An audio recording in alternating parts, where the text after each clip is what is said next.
நமது ஆண்டவராகிய இயேசு கிறிஸ்துவின் நாமத்தில் உங்களை அன்புடன் வாழ்த்துகிறேன். మన ప్రభువైన యేసుక్రీస్తు నామమునందున మిమ్మల్ని అందరినీ అభినందిస్తున్నాను. நீங்கள் தேவனுடைய பிள்ளைகளாக இருக்கிறபடினாலே தேவன் உங்களை ஆசீர்வதிப்பார். మీరందరూ దేవుని బిడ్డలుగా ఉన్నారు కాబట్టి తప్పకుండా ప్రభు మిమ్మల్ని ఆశీర్వదిస్తాడు. அப்போஸ்தலர் 11ஆம் அதிகாரம் 21ஆம் வசனம் அதைத்தான் சொல்கிறது. అపోస్తల కార్యములు 11వ అధికారం 21వ వచనం ఇలా సెలవిస్తుంది. கர்த்தருடைய கரம் அவர்களோடு இருந்தது.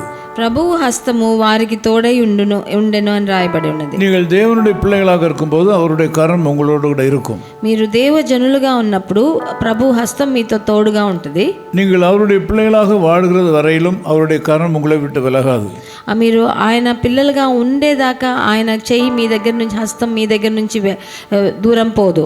அப்போஸ்தலர் 11:20 நாம் படிக்கும்போது 11వ అధికారం 20లో చదివేటప్పుడు சீப்ரு தீவாரும் கிரேனே பட்டணத்தாரும் ஆகிய சிலர் அந்தியோகியா பட்டணத்திற்கு வந்து கிரேக்கருடனே பேசி கர்த்தராகிய இயேசுவை குறித்து பிரசங்கித்தார்கள். కుప్రియులు కొందరును కురేనీయులు కొందరును వారిలో ఉండిరి. వీరు అంత్యోక్యకు వచ్చి గ్రీసు దేశపు వారితో మాట్లాడుచు ప్రభువైన యేసును గురించి సువార్త ప్రకటించిరి అని రాయబడింది. நீங்கள் யாராக இருந்தாலும், మీరు ఎవరై ఉండొచ్చు, நீங்கள் எந்த சபையை சார்ந்தவராக இருந்தாலும், మీరే సంఘానికి వెళ్ళేవారైనా కావచ్చు, உங்களுடைய சபையின் உபதேசம் எதுவாக இருந்தாலும், మీ సంఘంలో ఏ ఉపదేశం ఇచ్చినా உங்களுக்கு ஒரு கடமையை ஆண்டவர் கொடுத்திருக்கிறார்.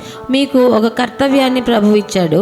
தேவனுடைய பிள்ளைகளாக இருக்கிற ஒவ்வொருவரும் அவருக்கு ஊழியம் செய்ய வேண்டும். ప్రభువు పిల్లలుగా ఉన్న ఒక్కొక్కరు ఆయన కోసం మనం పరిచర్య చేయవలసి ఉన్నది. தனியாக ஊழியம் செய்ய வேண்டும், విడివిడిగా పరిచర్య చేయాలి, குடும்பமாக ஊழியம் செய்ய வேண்டும், కుటుంబంగా సేవ చేయవలసి, சபையாக ஊழியம் செய்ய வேண்டும். సంఘంగా మీరు సేవ చేయవలసి ఉంది. ஊழியம்தான் உங்கள் மூச்சாக இருக்க வேண்டும். మీ సేవ పరిచర్య మీకు ప్రాణము శ్వాసగా ఉండాలి. అది நீங்கள் மற்றவர்களை ரட்சிப்பதற்காகத்தான் நீங்கள் ரட்சிக்கப்பட்டீர்கள். మీరు మిగతా వాళ్ళని రక్షింపులోకి తెచ్చేదానికి మీరు రక్షింపబడ్డారు. நீங்கள் உங்கள் கடமையை சரியாக செய்தால் தேவ கரம் உங்களோட இருக்கும். మీరు మీ కర్తవ్యాన్ని సరిగ్గా చేసినప్పుడు ప్రభు హస్తం మీకు తోడుగా ఉంటుంది. ஆகவேதான் அப்போஸ்தலனாகிய பவுல் சொல்கிறார், நான் சுவிசேஷத்தை பிரசங்கியாமல் இருந்தால் எனக்கு ஐயோ என்று. అందుకే అపోస్తలుడైన పౌలు చెప్తున్నాడు, నేను సువార్తను ప్రకటించకపోతే నాకు అయ్యో అని చెప్తున్నాడు. பல நேரங்களிலே தேவ கரம் தேவனுடைய பிள்ளைகளோடு கூட இருந்திருக்கிறது. ఎన్నో సార్లు ప్రభు హస్తం దేవుని జనుల మీద ఉన్నింది. இந்த சம்பவத்திலேயும் கூட தேவ கரம் தேவனுடைய பிள்ளைகளோடு கூட இருந்தது.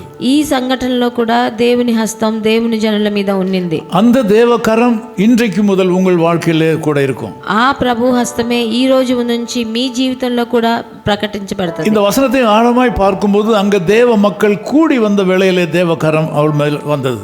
ఈ వచనాన్ని లోతుగా చూసినప్పుడు దేవుని జనులు ఒక చోటుకి చేరి వచ్చినప్పుడు దేవుని హస్తం వాళ్ళ మీద ఉన్నిందని, அவர்கள் ஒருவரோடு ஒருவர் பேசிக்கொண்டு தங்கள் சாட்சிகளை பகிர்ந்து கொண்ட வேளையிலே தேவ கரம் அவங்களோடு வந்தது. వాళ్ళు ఒకరితో ఒకరు మాట్లాడుకుంటూ ఒకరితో ఒకరు వాళ్ళ సాక్ష్యాన్ని పంచుకున్నప్పుడు దేవుని హస్తం వాళ్ళ మీద ఉన్నింది. இயேசுவை குறித்து பிரசங்கித்த வேளையிலே கர்த்தருடைய கரம் அவர்கள் மேல் வந்தது. ప్రభు అయిన యేసుక్రీస్తుని గురించి వాళ్ళు ప్రచారం చేసినప్పుడు అప్పుడు దేవుని హస్తం వాళ్ళ మీద ఉన్నింది. கர்த்தருடைய வல்லமையான கரம் அவர்களோடு இருந்தது என்று வேதம் சொல்கிறது. ప్రభువు మహత్వమైన హస్తం వాళ్ళ మీద ఉన్నిందని పరిశుద్ధ గ్రంథం సెలవిస్తుంది. நீங்கள் தேவனுடைய பிள்ளைகளாக இருக்கிறபடினாலே, మీరందరూ దేవుని పిల్లలుగా ఉన్నారు కాబట్టి தேவ கரம் உங்கள் மேல் இருப்பதை நீங்கள் உணர வேண்டும். దేవుని హస్తం మీతో ఉన్నది మీరు మీరు మీరు తెలుసుకోవాలి. உணராவிட்டால் நீங்கள் செய்ய வேண்டிய கடமைகளிலே ஏதோ தவறு இருக்கிறது என்று அர்த்தம். మీకు ఆ స్మరణ లేకపోతే మీరు చేయవలసిన కర్తవ్యంలో తప్పిపోయారని అర్థం.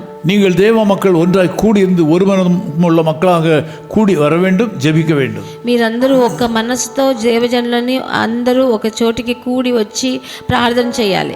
தேவ கரம் உங்கள் கூட இருக்க வேண்டுமானால் நீங்கள் கூடி வர வேண்டும். உங்கள் சபை கூடி வருதலை ఎక్కారుని கொண்டு విట్టువిడకూడదు. మీరందరూ కలిసి ప్రార్థన చేయాలి, ఒక చోటికి కూడి రావాలి.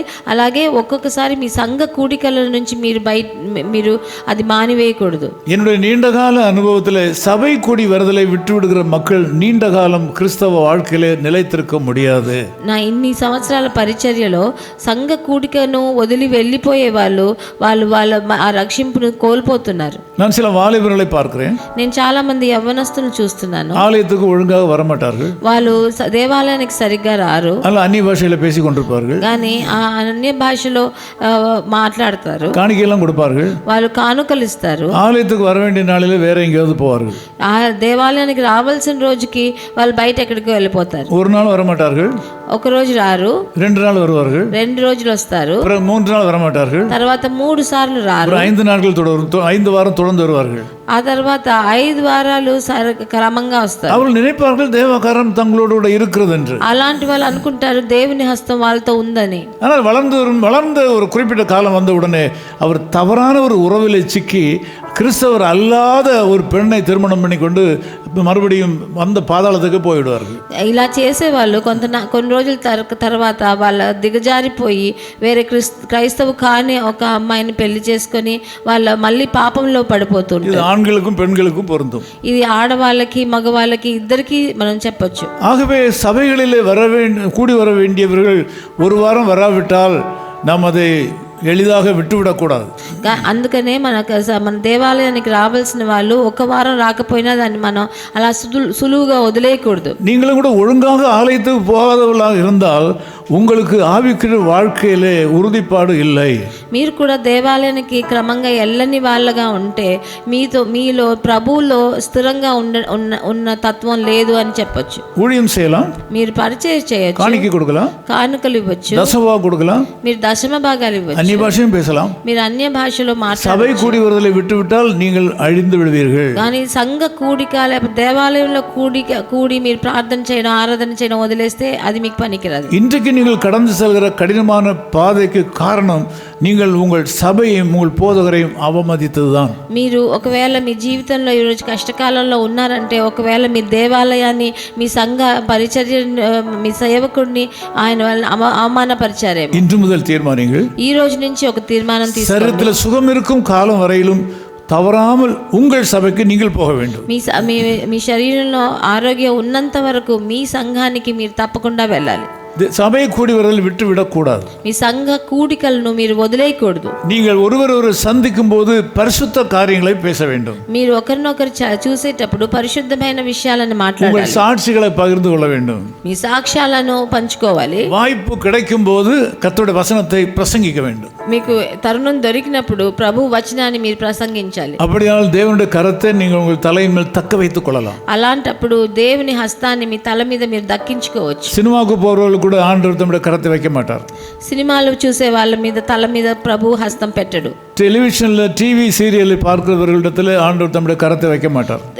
టీవీలో సీరియల్ చూసే వాళ్ళ మీద తల మీద ప్రభు హస్తం ఉండదు. போதைப் பொருட்களினாலே சரீரத்தை கெடுக்கிறவர்களை தலையின் மேல் அபிஷேகத்தை வைக்க மாட்டார். మీకు ఏదో మత్తునిచ్చే మందులు తినే వాళ్ళకి అలాంటి వాళ్ళ మీద ஆண்டவருடைய கரத்தை வைக்க மாட்டார். ఆయన హస్తం పెట్టడు. இன்றைக்கு உங்களுடைய சரீரத்தை பாதுகாத்துக் கொள்ள வேண்டும். మీరు ఈ రోజు మీ శరీరాన్ని మీరు భద్రం చేసుకోవాలి. தேவன் சொல்லியிருக்கிற இந்த 3 காரியங்களை நீங்கள் சரியாக கடைபிடித்தால் ఇవి 3 చేసి మీరు చేసినప్పుడు మీ జీవితంలో கஷ்டகாலங்கள் கடந்து போகும். మీ జీవితంలో ఉన్న కష్టకాలన్నీ గడిచిపోతాయి. உங்கள் வாயை காக்க வேண்டும். మీ నోటిని మీరు దానికి తాళం వేయాలి. உங்கள் எண்ணத்தை காக்க வேண்டும்.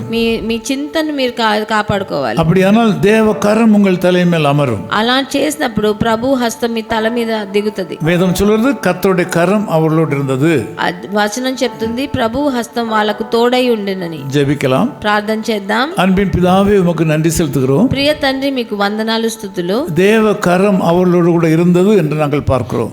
ప్రభు హస్తం వాళ్ళకు తోడై ఉండినని చూసాం ఈ రోజు. உம்முடைய கரத்தை எங்கள் தலையின் மேல் வைத்து தக்க வைப்பதே ஒரு கடினமான காரியம் என்று நாங்கள் பார்க்கிறோம். మీ హస్తాన్ని మా తల మీద దక్కించుకోవాలనేది పెద్ద కఠినమైన కార్యం అని మేము చూసాము. ஆண்டவரே, நாங்கள் உமக்கு பிரியமாய் வாழ வேண்டும். మేము మీకు ప్రీతిగా జీవించేదాని కృపనివ్వండి. எங்கள் சபைக்கு நாங்கள் ஒழுங்காய் போய் எங்களுடைய அபிஷேகத்தை நாங்கள் உறுதிப்படுத்த வேண்டும். మేము మా సంఘానికి క్రమంగా వెళ్ళి మా అభిషేకాన్ని మేము దక్కించుకోవాలి. எங்களை சந்திக்கிற மக்களிடத்தில் எங்கள் சாட்சியை பகிர்ந்து கொள்ள வேண்டும். మేము ఎవరిని కలుస్తున్నామో వాళ్ళతో కలిసి మా సాక్ష్యాన్ని మేము పంచుకోవాలి. எங்கு சென்றாலும் உம்மை குறித்தே நாங்கள் பேச வேண்டும், பிரசங்கிக்க வேண்டும். ఎక్కడికి వెళ్ళినా మీ గురించే మేము మాట్లాడాలి, మీ గురించే మేము ప్రసంగం చేయాలి. அப்படியானால் உம்முடைய அபிஷேகம் உம்முடைய கரமும் எங்கள் தலையின் மேல் இருக்கும் நாங்கள் திட்டமாய் அறிந்திருக்கிறோம். అలా చేసినప్పుడు మీ అభిషేకం మీ హస్తం మాతో తోడుగా ఉంటుందని మేము ఈ రోజు తెలుసుకున్నాం. நீர் எங்களை தனியாக விட மாட்டீர். మీరు మమ్మల్ని ఒంటరిగా వదలరు. உமக்கு நன்றி என்று சொல்கிறோம். మీకు వందనాలు స్తుతులు. உமக்கு ஸ்தோத்திரம் என்று சொல்கிறோம். మీకు స్తోత్రం అని చెప్తున్నాం. இயேசு கிறிஸ்துவின் நாமத்தில் ஜெபிக்கிறோம் பிதாவே. ప్రభువైన యేసుక్రీస్తు నామమునందున వేడుకొంటున్నాము తండ్రి. ஆமென். ఆమేన్. இயேசு கிறிஸ்துவின் அன்பு என்றும் மாறாதது. இயேசு இயேசு கிறிஸ்துவின் மாறா கிருபை என்றும் குறையாதது.